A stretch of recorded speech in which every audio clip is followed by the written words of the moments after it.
you see that God's covenant is not only established through prayers, you see that God's covenant is established through prosperity. Most of the Western world today, they are buying churches and converting them to warehouses. So all those places where you said there were downloads of glory, they are now down. They are places for carrying turkey, frozen turkey.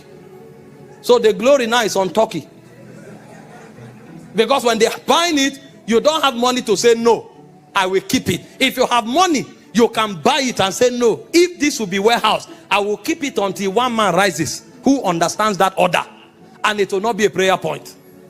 But if we don't have money, those who have money will seize governmental power.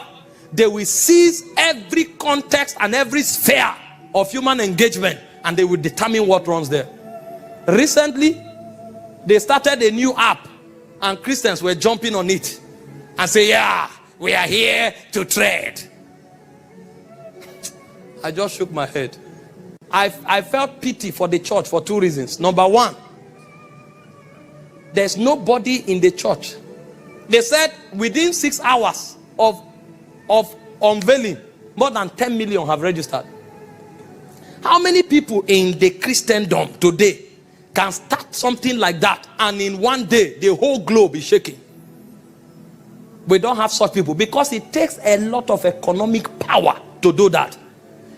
What the guy did in 24 hours, the way he shook the globe, and the number of persons that rushed there, it speaks of influence. I don't know how many persons are on that platform now. I'm still praying because I'm so burdened. Now, we were studying the sign on that stuff, and the sign we saw there, it will take men of understanding to discern it. We were seeing 6 in different order, and we are not even discerning. We want to rush there and get followers. The burden is, I'm not against going up there, because if the word is there, we must go there so that we pump it with the gospel. And I'm not saying those who went there are wrong, but see the point. How many Christians can set up a platform like that, and the whole world will be vibrating because of it? Number two, even the few Christians that are doing it, we are not there. Because when a Christian does it, we say, no, this man, I think he's fake. Meanwhile, the person who is you go to his profile, he's not a Christian.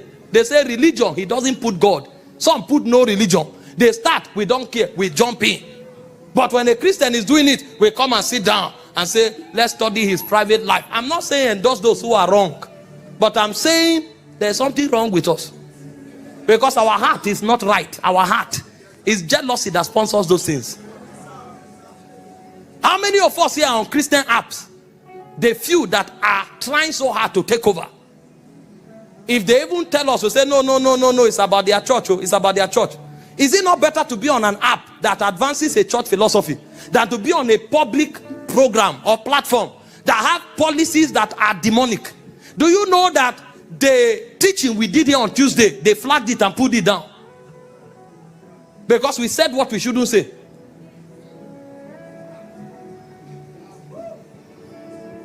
A day will come when you preach and say Jesus, they will censor it out, and they will warn you. If you say it again, we will ban you for 90 days, and if you say it again, we will remove you. And for 6 months you will try to log in, you won't be able to, because you are out, because of community policy.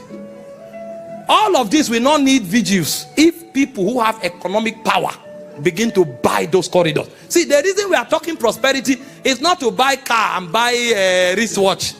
That's not prosperity, that's materialism. That's where a lot of people get it wrong. What many people call the doctrine of prosperity is materialism, and that's why they fight it. Materialism has 2 major philosophies. Number one is vanity. Get money and buy your ambition and showcase it. Number 2 is self-preservation. And so anybody who frowns at materialism is correct, because it's not of God. Self is a philosophy of the devil. Vanity is the way of the devil. All of that is what makes for materialism. But when we are talking prosperity, we are talking empowerments that makes you able to advance God's kingdom. And one of those areas of empowerment is in the area of finances. This is why God is passionate